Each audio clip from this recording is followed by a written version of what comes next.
Podcast Alako, andalan layanan kesehatan optimal.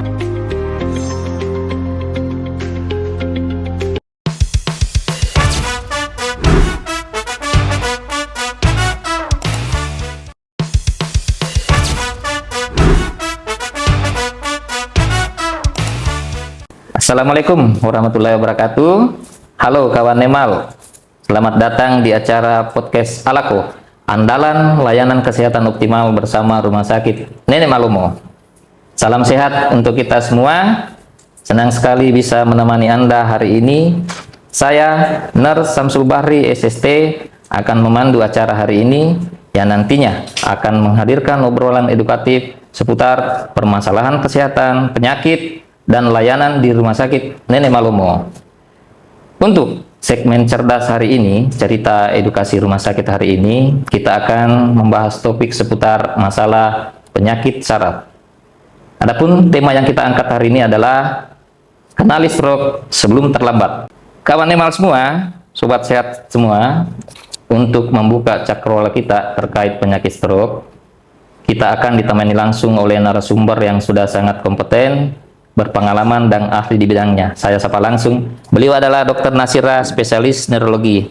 Selamat datang Dok di acara podcast Alako. Apa kabar? Kasih. Alhamdulillah.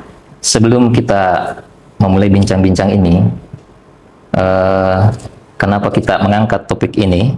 Karena bercermin dari angka kasus stroke di Rumah Sakit Nenek Malomo masih tergolong cukup tinggi, dan saya akan sedikit mereview data terkait penyakit stroke. Berdasarkan data dari Kementerian Kesehatan, stroke merupakan penyebab utama kecacatan dan penyebab kematian nomor 2 di Indonesia, menyumbang sekitar 18,5 dari total kematian dan 11,2% dari total kecacatan. Jika kita angkakan sekitar 350.000 jiwa angka kematian, dengan prevalensi sekitar 8,3 per 1000 penduduk. Khusus untuk Rumah Sakit Nenek Malomo sendiri, dari rentang waktu antara bulan Januari sampai bulan Desember tahun 2025, dari total seluruh pasien rawat inap sekitar 12.947, angkanya sekitar 1,7%. 210-nya adalah penyakit stroke. Dari 210 ini, angka kematian 28 orang, jadi sekitar 13,8%. Nah, pertanyaannya Dok, yang mendasar, apa sih sebenarnya definisi dari penyakit stroke ini dari sisi medis, dan kenapa angka kejadian stroke masih begitu tinggi sehingga masih menjadi momok yang begitu sangat menakutkan untuk masyarakat kita? Mungkin bisa dijawab. Baik Pak, terima kasih.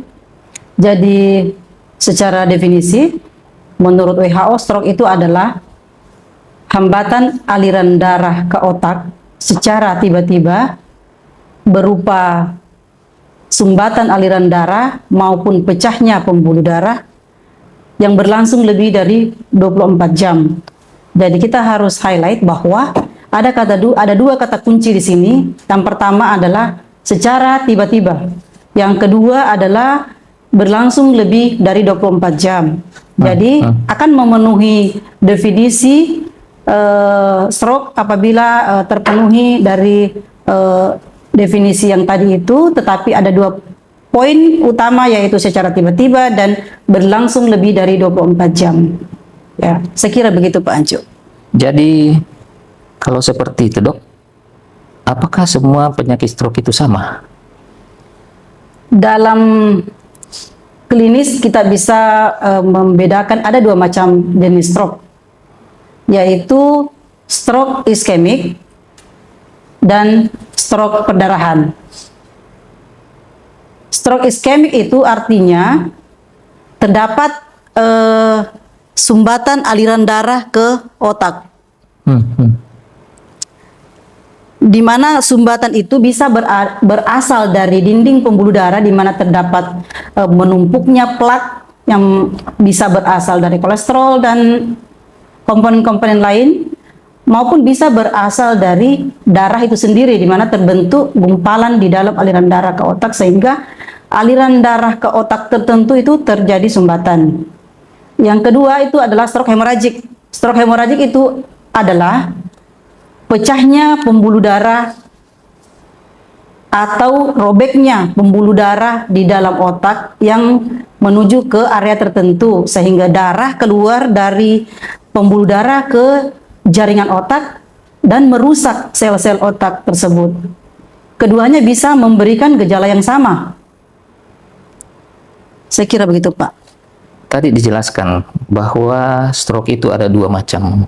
Ada stroke iskemik, ada stroke karena sumbatan. Ya. Bagaimana cara membedakan, Dok, antara ini stroke iskemik atau stroke perdarahan dengan yang bukan perdarahan atau sumbatan? Ya, untuk membedakan kedua jenis stroke ini, kita punya gold standar untuk menentukan apakah ini stroke iskemik ataukah stroke perdarahan. Gold standarnya, Pak, sampai saat ini adalah CT scan, computerized tomography scan. Jadi kita melakukan scanning CT scan pada otak untuk melihat adanya tanda-tanda dari perdarahan ataukah penyumbatan. Dengan CT scan kita bisa mendapatkan gambaran yang berbeda. Jadi itu diagnosis pastinya, Pak, harus dengan CT scan kepala. Yang menjadi pertanyaan, Dok, sekiranya rumah sakit tidak memiliki fasilitas yang dokter sebutkan tadi, fasilitas CT scan, kira-kira apakah ada standar yang memudahkan untuk penilaian stroke itu? Memang ada beberapa hal yang bisa dilakukan untuk sementara sambil menunggu tersedianya CT scan, yaitu kita menggunakan scoring, Pak, sistem scoring. Scoring yang digunakan secara internasional itu adalah scoring stroke NIH atau National Institute of Health Stroke Score. Jadi itu ada beberapa komponen yang ada di dalam scoring ini. Ada 11 komponen yang kita nilai, Pak. Itu kita lihat dari gejala klinik daripada stroke tersebut. Tadi sudah terjelaskan mengenai scoring untuk mengenal stroke itu lebih jauh. Mungkin bisa dijelaskan, Dok, untuk kawan Nemal semua, apa saja tanda dan gejala dari stroke itu? Oh ya, baik, Pak. Terima kasih. Jadi gejala dan tanda daripada stroke itu ada banyak. Saya sebutkan beberapa, misalnya kelemahan separuh badan, bicara pelo, sulit menelan, kemudian sakit kepala hebat, pusing, kejang, kesadaran menurun, gangguan memori secara tiba-tiba, dan ada beberapa yang lain. Kementerian Kesehatan sudah meramu beberapa gejala, Pak, yang bisa dijadikan panduan untuk orang awam bila menemukan kasus yang tersangka stroke di lapangan. Diberikan singkatan sebagai akronim sebagai segera ke rumah sakit. Segera ke rumah sakit ini adalah panduan dari Kemenkes yang bisa dijadikan panduan bagi masyarakat awam untuk menemukan atau mengenali seseorang itu menderita stroke. Yang pertama dari segera itu adalah senyum. Senyum itu bila kita mendapatkan pasien yang senyumnya tidak simetris, bisa kita curigai sebagai salah satu gejala stroke. Bila kita ragu-ragu, kita bisa meminta kepada pasien tersebut untuk tersenyum. Misalnya, Pak, coba senyum, Pak. Nah, bila kita menemukan bahwa ternyata dengan instruksi tersenyum pasien tersebut misalnya miring sebelah, maka ini satu poin bahwa ya mungkin ini sebuah stroke. Kita melangkah lagi ke tools berikutnya, yaitu G. G itu adalah akronim daripada gerak yang melambat dari sebelah badan, biasanya sebelah badan. Jadi gerakan yang lemah dari sebelah sisi tubuh. Itu bisa kita lihat sendiri. Kadang-kadang pasiennya bergerak sendiri secara aktif pada sisi yang satu, tapi sisi yang lainnya tidak bergerak. Bila kita ragu-ragu, kita bisa meminta pasiennya untuk mengangkat lengan. Kalau dia mengangkat lengan, pada saat dia mengangkat lengan kita bisa lihat bahwa mungkin salah satu sisi itu lebih cepat diangkat atau lebih tinggi angkatnya dibandingkan sisi yang lain. Nah, begitu maksudnya Pak dari kata G itu. Kemudian RA itu adalah akronim dari bicara pelo. Bicara pelo pada pasien stroke bisa terjadi karena pasien susah menyebut huruf R. Bila kita tidak bisa menemukannya langsung, kita bisa meminta pasien untuk menyebutkan beberapa kata atau beberapa kalimat yang mengandung banyak huruf R. Misalnya, ular lari lurus, atau ular lari lurus, masuk gorong-gorong. Ya, kita berimprovisasi sendirilah bagaimana memancing pasien untuk menyebutkan huruf R. Nah itu Pak. Kemudian ke-nya itu adalah kebas atau kesemutan. Biasanya separuh sisi tubuh. Jadi ini biasanya dikeluhkan karena ini sifatnya subjektif, tidak bisa kita lihat Pak. Maka biasanya dikeluhkan sama pasien bahwa ini badan saya sebelah kiri atau sebelah kanan ini terasa kebas atau kayak kesemutan. Nah itu. Kemudian R-nya itu adalah rabun. Rabun secara mendadak atau gangguan penglihatan jauh yang terjadi secara mendadak. S-nya itu adalah sakit kepala. Sakit kepala yang biasanya hebat yang terjadi secara mendadak juga. Itu adalah slogan segera ke RS yang dibuat oleh Kementerian Kesehatan. Nah, di skala internasional banyak ada juga akronim yang digunakan Pak. Ya, apa itu? Yaitu BFAST. BFAST itu juga singkatan Pak. Oh, akronim Dok ya. Akronim juga. Jadi BEFAST. B itu adalah balance.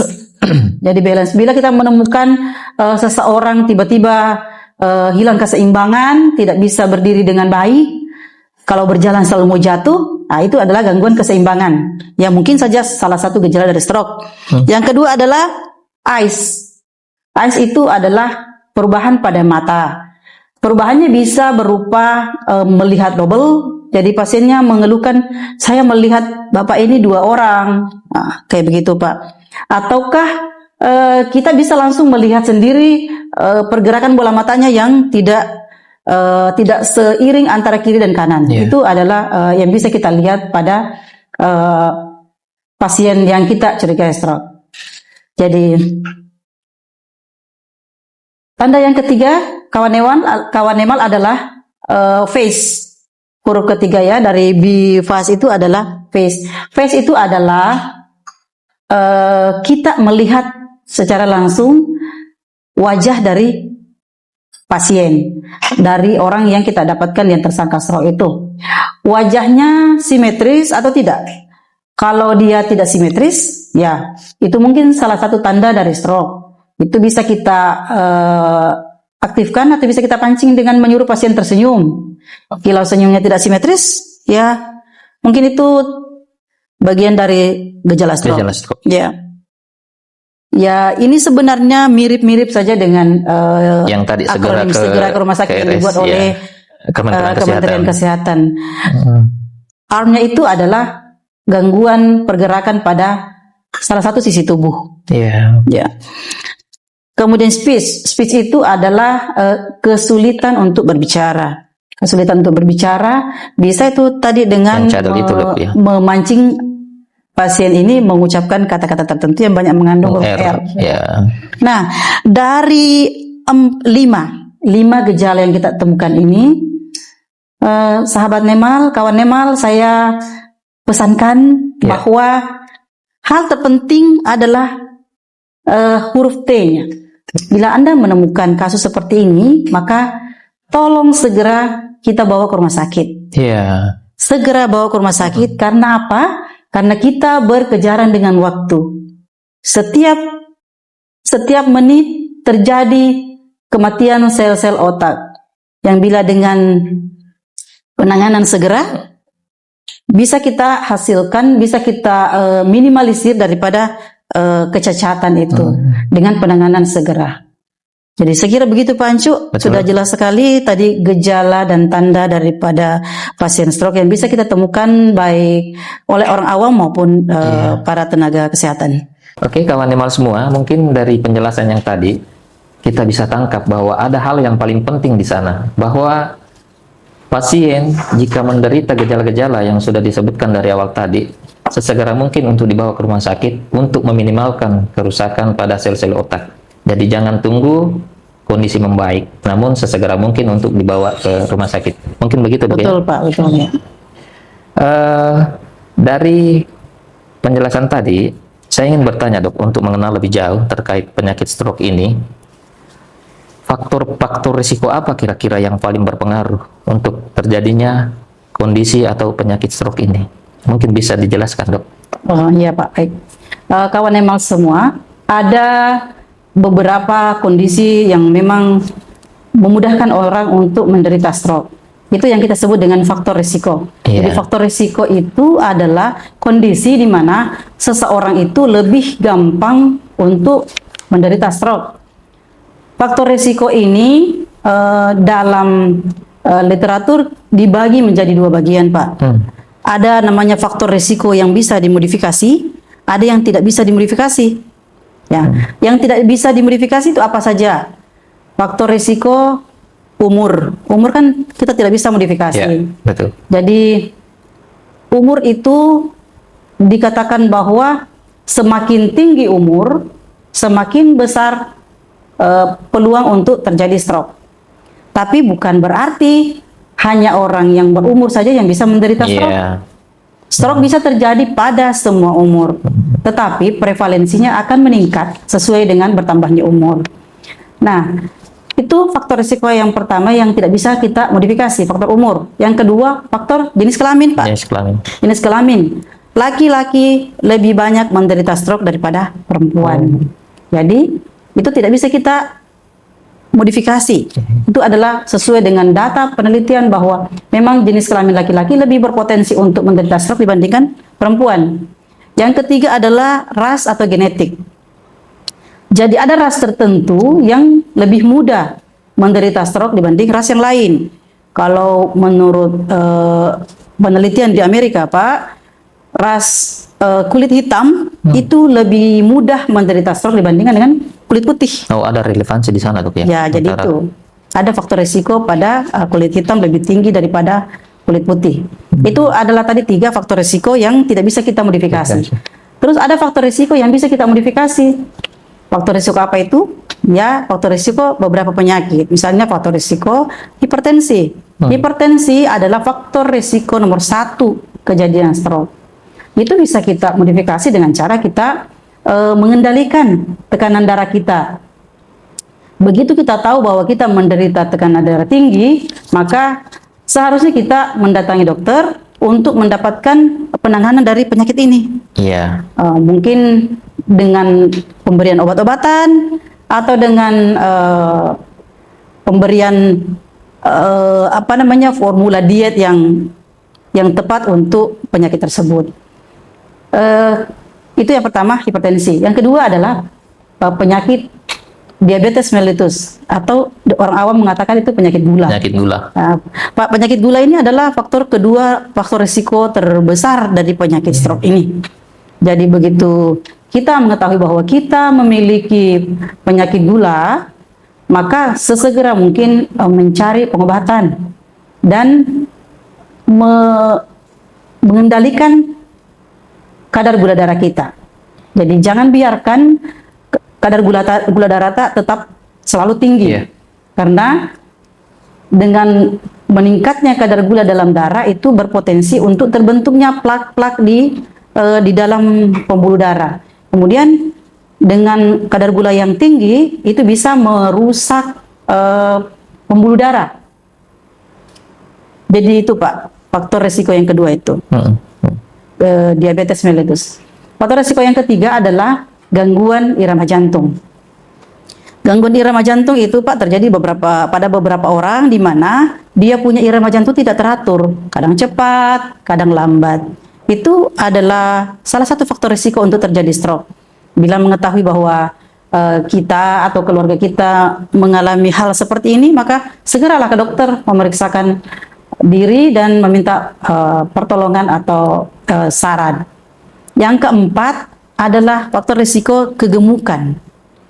Ya, kegemukan ini Pak, salah satu faktor risiko terjadinya stroke. Jadi itu bisa terjadi tunggal tanpa tekanan darah tinggi, tanpa penyakit gula. Bisa dari kegemukan saja. Jadi bila kawan Nemal ada yang memiliki berat badan yang berlebih, silahkan meminta pertolongan untuk bagaimana caranya kita menurunkan berat badan ini, karena ternyata ini bukan hanya masalah penampilan, tapi ini adalah penyakit yang bisa mendatangkan penyakit yang lain, yaitu penyakit stroke. Yang keempat tadi Pak ya. Nah sekarang yang kelima adalah merokok. Merokok ini bisa menjadi satu-satunya penyebab stroke pada beberapa pasien. Jadi dari beberapa pasien pernah saya dapatkan faktor risiko yang lain benar-benar tidak ada. Tidak hipertensi, tidak DM, tidak gangguan irama jantung, tidak jadi betul-betul obesitas. Faktor tunggal Dok ya? Hanya faktor tunggal dia karena dia merokok. Tapi merokoknya memang tidak merokok 1-2 Pak, tapi dia mungkin kategori perokok berat. Jadi itu Pak, ada 5 faktor risiko stroke yang bisa kita modifikasi. Jadi kalau sudah tahu kita menderita, kita termasuk dalam 5 grup ini, kita bisa mengontrol hal tersebut. Bisa, karena kita bisa memodifikasinya. Ternyata faktor lifestyle, gaya hidup sangat berpengaruh juga Dok ya? Betul Pak. Selanjutnya Dok, jika semisalnya kita mendapatkan ada kasus seperti ini, pasien sudah dirawat di rumah sakit, terus bagaimana misalnya untuk menghindari supaya nantinya tidak terjadi kembali ada serangan ulang. Karena mungkin kawan Nemal sekalian perlu mengetahui, mungkin ada tips dari dokter bagaimana untuk menghindari kondisi-kondisi seperti itu supaya jangan sampai ada kejadian seperti itu. Mungkin bisa diberikan tipsnya Dok. Baik Pak. Jadi betul Pak bahwa stroke ini adalah penyakit yang bisa berulang. Jadi menurut penelitian bahwa seseorang yang pernah menderita stroke memiliki kemungkinan 5 kali lebih besar untuk menderita stroke lagi dibandingkan orang yang belum pernah menderita stroke. Jadi itu namanya stroke ulang atau serangan stroke ulang. Jadi itu harus kita jaga.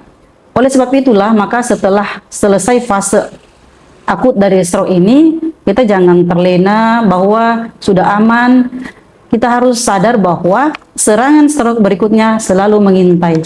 Oleh karena itu, bila kita bila misalnya kita punya keluarga sudah mengalami stroke, maka harus diwanti-wanti untuk melakukan tindakan pencegahan terhadap stroke ini. Pencegahan stroke. Saya kira begitu Pak. Itu tadi masalah pencegahan. Saya ingin bertanya begini Dok. Apa pencegahan yang paling sederhana yang harus diketahui oleh masyarakat? Maksud saya begini, apa yang harus dilakukan dan apa yang tidak boleh dilakukan oleh masyarakat jika misalnya mendapati kondisi-kondisi atau gejala-gejala yang mengarah ke stroke itu? Mungkin bisa dijelaskan Dok. Maksudnya Pak Cancu mungkin bahwa bagaimana kita mencegah kejadian stroke pada awal ya? Bila kita memiliki faktor risiko tersebut. Betul.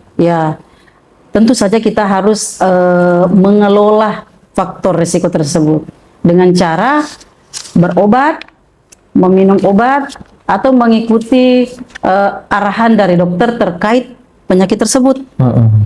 Nah, terus bila misalnya pasien sudah pernah mengalami stroke, maka harus ditekankan bahwa dia harus mengkonsumsi beberapa macam obat dalam waktu yang lama. Jadi kadang-kadang pasien bosan minum obat. Padahal itu tidak boleh terjadi karena kita tidak mau ada serangan ulang lagi setelah kejadian stroke yang pertama. Kalau misalnya kita sudah tahu bahwa pasien ini menderita stroke karena merokok, maka tolong hentikan merokok. apabila kita tahu bahwa pasien ini menderita stroke karena hipertensi, maka minumlah obat hipertensi. Berapa lama diminum? Seumur hidup. Begitu juga dengan beberapa obat lain yang akan diberikan oleh dokter. Misalnya kalau Anda menderita stroke penyumbatan, maka akan diberikan obat pengencer darah seumur hidup. Nah, banyak yang bertanya kepada saya, apakah tidak bahaya minum obat begini seumur hidup dalam jangka waktu lama? Banyak yang bertanya, Pak, tidak menyebabkan penyakit ginjal kah? Ya, betul. Nah, itu yang saya selalu tekankan kepada pasien, bahwa tidak mungkin kita menganjurkan begitu jika itu berbahaya. Kenapa kita anjurkan minum obatnya itu rutin? Karena akan lebih banyak bahayanya bila tidak diminum dibandingkan dengan diminum. Dengan minum obat yang rutin, kita bisa mencegah kekambuhan stroke lagi. Sedangkan yang kita khawatirkan terjadi gangguan ginjal, itu belum tentu. Tidak semua obat yang kita minum akan menyebabkan gangguan ginjal secara langsung. Saya kira begitu, Pak. Berarti fokus ke pengelolaan faktor risiko, Dok, ya? Betul, Pak. Untuk mencegah itu. Mungkin tadi belum dijawab, Dok.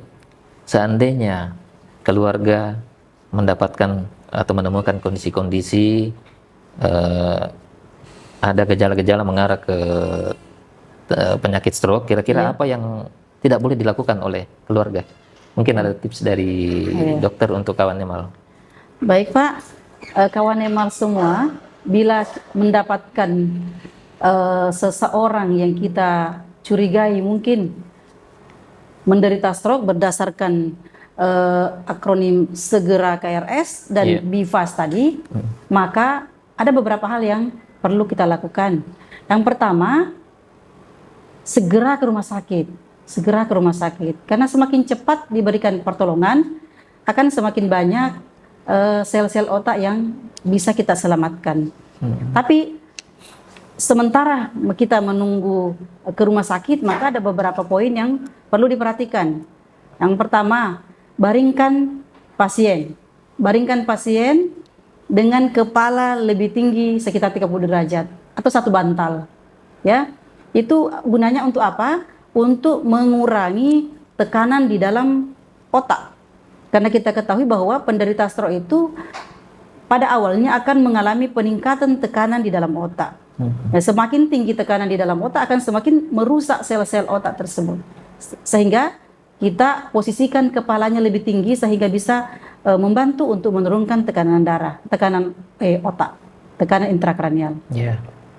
Itu yang pertama, Pak. Yang kedua, seperti penanganan pada pasien-pasien lain, pasien-pasien dengan tersangka penyakit lain, longgarkan pakaian karena bisa saja pasien dengan tersangka stroke ini mengalami sesak napas.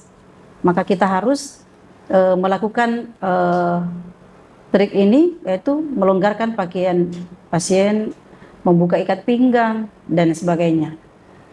Dan yang ketiga yang tidak kalah penting, ini Pak yang banyak disalah persepsi. Tolong jangan berikan makanan ataupun minuman sebelum sampai di tempat pelayanan kesehatan. Kenapa, Dok, seperti itu? Karena banyak dari pasien stroke kita yang mengalami gangguan menelan. Akibat saraf menelannya terganggu, dia mengalami gangguan menelan. Terutama biasanya yang susah ditelan itu adalah air. Sehingga bila kita berikan makanan atau minuman pada saat itu, pada fase itu, maka bisa membuat pasien tersebut tersedak. Apa akibatnya kalau tersedak?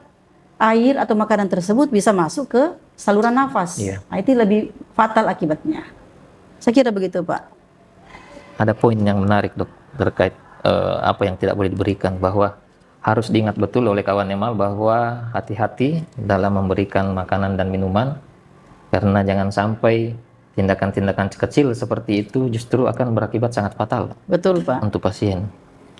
Nah, jika sekiranya tadi kan ini pasien sudah mengalami stroke, sudah menjalani proses hospitalisasi, perawatan di rumah sakit, bagaimana tips dari dokter untuk kehidupan pasca menderita stroke atau pasca hospitalisasi itu, Dok? Mungkin ada tips-tips tertentu dari dokter Ya. untuk kawan Nemal semua, saran dari dokter untuk di rumah. Oke, baik Pak. Jadi kawan Nemal, bila salah satu anggota keluarga kita sudah mengalami hospitalisasi akibat penyakit stroke, maka sepulang ke rumah, maka kita harus memperhatikan hal-hal. Yang pertama, pasien itu harus dilakukan mobilisasi secara bertahap. Jadi yang tadinya hanya bisa baring, mungkin pelan-pelan nanti kita latih duduk dulu. Ya, setelah mantap duduk, baru kita latih untuk berdiri. Selanjutnya untuk berjalan. Jadi jangan dipaksakan gerakan tertentu, karena itu bisa malah memperburuk kondisinya.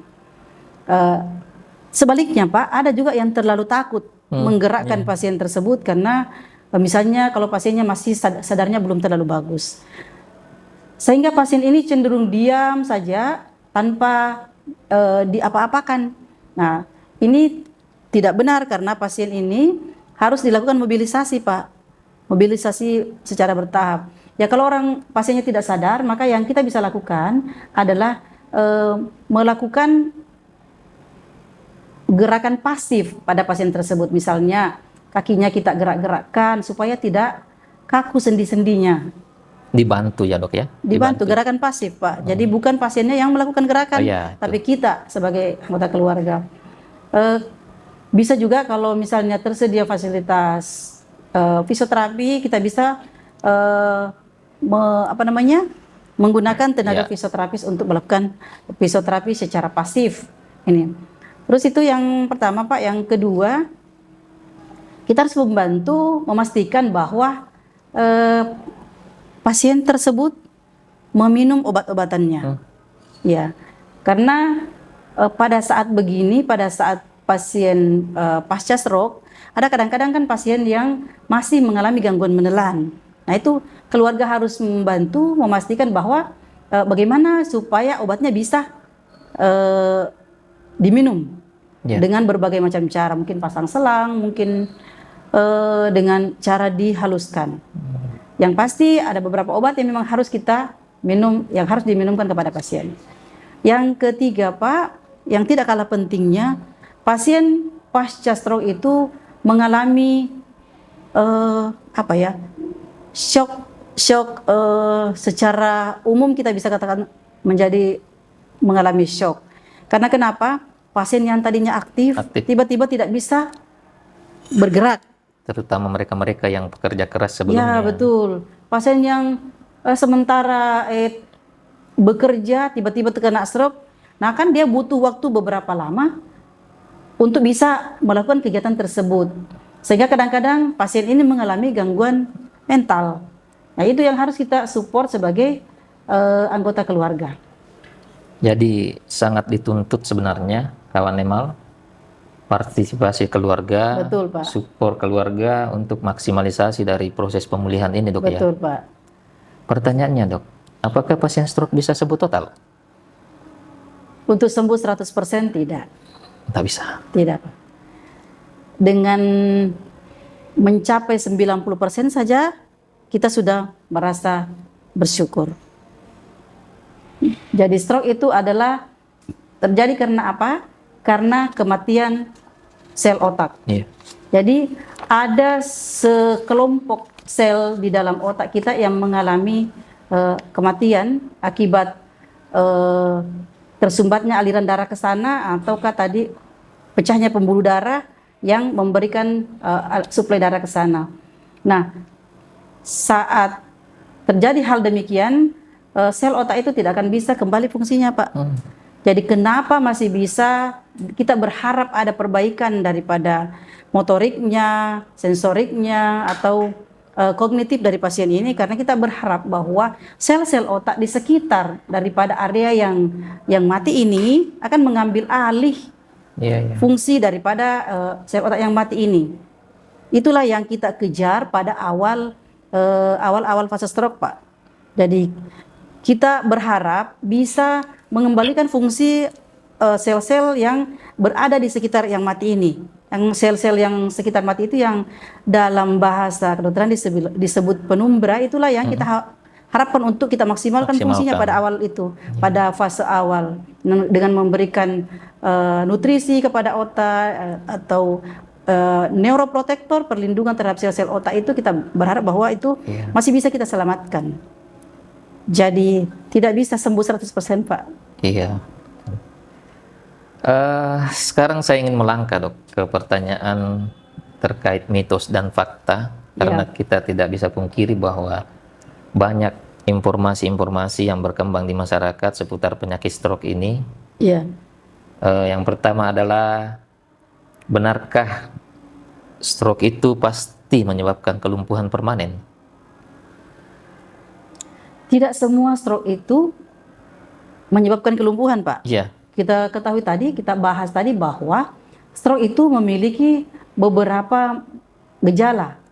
Jadi tidak harus lumpuh baru kita bisa kategorikan sebagai stroke. Ada pasien yang hanya cadel saja, bicaranya cadel, ataukah dia hanya susah menelan tanpa ada kelumpuhan.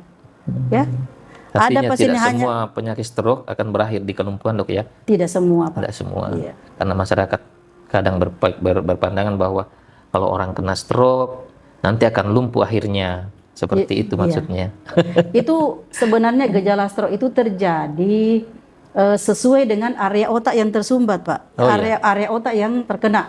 Jadi misalnya kalau area yang terkena misalnya kecil saja dan misalnya berada di bagian depan dari otak itu, bagian frontal istilahnya, itu bisa manifestasinya itu berupa gangguan kognitif saja, Pak. Misalnya ada orang tiba-tiba tidak ingat keluarganya.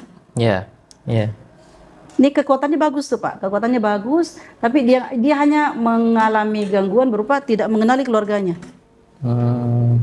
Bahkan ada pernah yang diceritakan oleh seorang pasien saya bahwa dia punya sopir. Iya, iya. Dia punya sopir, sementara bawa mobil, dia tiba-tiba tidak tahu. Waktu bosnya bilang, belok kiri Pak. Dia tidak tahu yang mana kiri, yang mana kanan.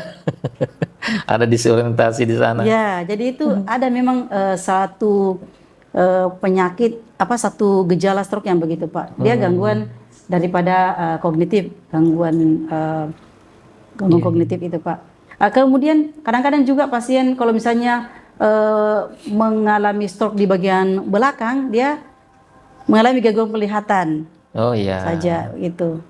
Tergantung lokasi. Tergantung di bagian lokasi, bagian otak mana yang mengalami masalah. Gangguan, iya. Tapi memang sebagian besar mengalami kelumpuhan atau kelemahan sisi tubuh, gitu Pak. Masih seputar mitos dan fakta Dok. Mitos atau fakta bahwa menusuk jarum ke ujung-ujung jari, terkadang kan ada yang seperti itu Dok. Iya. Menusuk jarum itu bisa mengatasi penyakit stroke.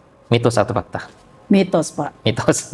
Tidak ada dasar ilmiahnya melakukan tusukan pada ujung-ujung jari, melakukan perdarahan pada ujung-ujung jari akan memperbaiki kondisi stroke. Ya. Mitos. Artinya belum ada kajian yang tidak, menguatkan dan itu memang Dok, ya? tidak masuk akal secara ilmiah. Secara ilmiah tidak masuk akal karena maksudnya patogenesis dari terjadinya stroke itu karena misalnya terjadi karena sumbatan aliran darah. Iya. Kenapa dikasih berdarah di sini? Mungkin harapannya seperti apa sih Dok untuk ditusuk-tusuk? Katanya sih untuk menurunkan tekanan dalam otak. Kalau ditusuk di sini berapa sih tekanan yang bisa? Iya. Ini yang bisa turun dengan ini pembuluh darah yang ada di ujung jari adalah pembuluh darah kapiler, sedangkan yang terjadi di otak adalah pembuluh darah yang cukup besar. Saya kira begitu Pak. Iya, sekarang saya mungkin akan bertanya sedikit pertanyaan interaktif atau berbasis kasus terkait penyakit stroke ini. Misalnya begini Dok, jika semisalnya ada seorang ayah yang berumur anggaplah 55 tahun yang tiba-tiba bicaranya pelok sementara sedang sarapan, apa yang harus keluarga lakukan 5 menit pertama? Jadi yang harus kita lakukan bila mendapatkan pasien stroke itu tadi seperti yang kita bahas sebelumnya bahwa sebisa mungkin bawa ke rumah sakit. Sebisa mungkin bawa ke rumah sakit karena kita tidak tahu bahwa gejala ini hanya satu-satunya saja ataukah akan ada gejala lain yang akan berkembang lagi.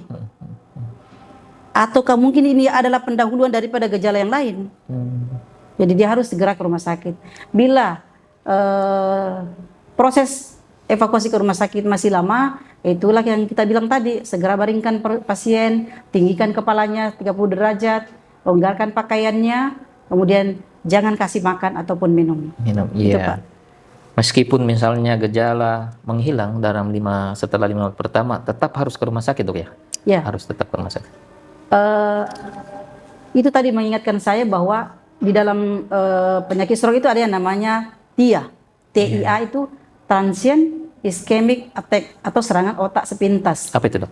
Nah, itulah serangan otak sepintas ini di mana terjadi gejala stroke yang akan kembali dalam 24 jam. Maksudnya suatu serangan stroke yang terjadi yang akan membaik kembali sebelum 24 jam itu yang namanya kategori TIA.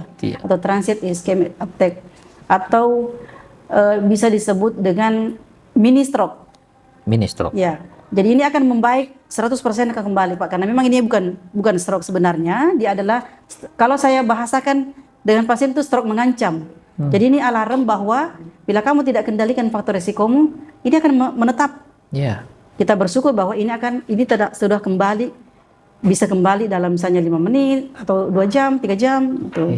Jadi itu kawan Emal, kalau ada yang bertanya kenapa dia stroke tapi bisa kembali 100%, karena itu memang bukan stroke, itu adalah transient ischemic attack. Itu adalah serangan otak sepintas. Terjadi mungkin karena pembuluh darah di otak tiba-tiba mengkerut atau mengecil sehingga aliran darahnya tersumbat sementara. Atau tiba-tiba mungkin ada partikel dari darah atau komponen darah yang menyumbat kemudian pecah sendiri. Oh iya betul. Mungkin begitu, Dok. Ya. Untuk penutup kawan Emal, mungkin saya ingin meminta kepada dokter spesialis saraf, Dokter Nasira Toha, spesialis neurologi, sebelum kita akhiri podcast ini, bolehkah kiranya dokter memberikan 3 pesan penting kepada masyarakat agar terhindar dari penyakit stroke ini? Terima kasih, Pak. Jadi sebagai penutup dari podcast ini, saya ingin memberikan 3 pesan. Yang pertama, ini sebelum stroke, bila menemukan diri kita atau keluarga kita atau teman kita memiliki faktor risiko stroke seperti yang sudah dijelaskan di awal-awal podcast tadi, segeralah kelola faktor ini sebelum dia menjadi stroke yang sebenarnya. Jadi ini adalah kita masih punya kesempatan untuk mengelolanya, meminum obat-obat atau melakukan lifestyle yang benar. Yang kedua, bila sudah terjadi, bila kita menemukan pasien stroke itu, segeralah bawa ke rumah sakit, ya, segera bawa ke rumah sakit. Atau bila sambil menunggu dibawa ke rumah sakit, kita bisa melakukan pertolongan pertama seperti yang kita sudah jelaskan di awal-awal tadi. Yang ketiga, bila memiliki keluarga yang sudah menderita stroke, maka bantulah keluarga tersebut untuk melewati masa pemulihan daripada penyakitnya dan berikan edukasi atau pengertian kepada keluarga tersebut supaya melakukan pencegahan supaya tidak berulang stroke-nya. Dengan cara apa? Dengan cara meminum obat. Meminum obat pencegahan, mengendalikan faktor risiko yang dimilikinya. Saya kira itu, Pak, 3 hal penting itu. Terima kasih banyak, Dok, atas informasi-informasi penting yang dokter berikan hari ini. Semoga bermanfaat untuk kawan Emal. Jadi, sahabat sehat semua, kawan Emal, di perbincangan kita hari ini ada beberapa hal penting yang perlu kita ingat bersama. Yang pertama adalah bahwa stroke adalah kondisi kegawat daruratan medis yang terjadi ketika aliran darah ke otak terganggu, sehingga setiap menit sangat berharga. Yang kedua, stroke dapat menyerang siapa saja, Ya. tidak mengenal usia, Ya. baik tua maupun muda. Jadi gaya hidup sehat sangat berpengaruh di sini. Kita harapkan kawan Nemal, sahabat semua, tetap menjaga pola hidup sehat, gaya hidup sehat, hindari kebiasaan-kebiasaan yang bisa memicu terjadinya stroke. Terus yang ketiga, kenali tanda-tanda penting stroke itu. Tadi sudah dijelaskan panjang lebar, bisa menggunakan metode dari Kementerian Kesehatan, yaitu Segera KRS. segera KRS dan panduan dari WHO BIFAS. BIFAS. Itu mungkin tadi sudah dijelaskan. Terus yang keempat, jangan percaya pada mitos, tetap berpedoman pada pengobatan yang telah terbukti, Ya. dan jangan menunda pasien untuk membawa ke fasilitas kesehatan. Dan yang terakhir, Sobat Nemal semua, kawan sehat, stroke bukan hanya bisa diobati, tetapi dapat dicegah. Mulailah dengan mengendalikan tekanan darah dan faktor-faktor risiko, Ya. serta lakukan pemeriksaan kesehatan secara berkala. Semoga podcast hari ini memberikan manfaat untuk kita semua. Sampai jumpa di topik-topik selanjutnya yang tidak kalah menarik. Dan untuk semua kawan Nemal di rumah, jangan lupa tetap mengikuti akun Rumah Sakit Nenek Malomo untuk mendapatkan update informasi-informasi penting seputar pelayanan kesehatan, penyakit, dan masalah-masalah kesehatan. Akhir kata, saya Samsul Bahri selaku host mohon izin pamit undur diri. Sampai jumpa di podcast selanjutnya. Wassalamualaikum warahmatullahi wabarakatuh. Waalaikumsalam warahmatullahi wabarakatuh. Terima kasih. Iya.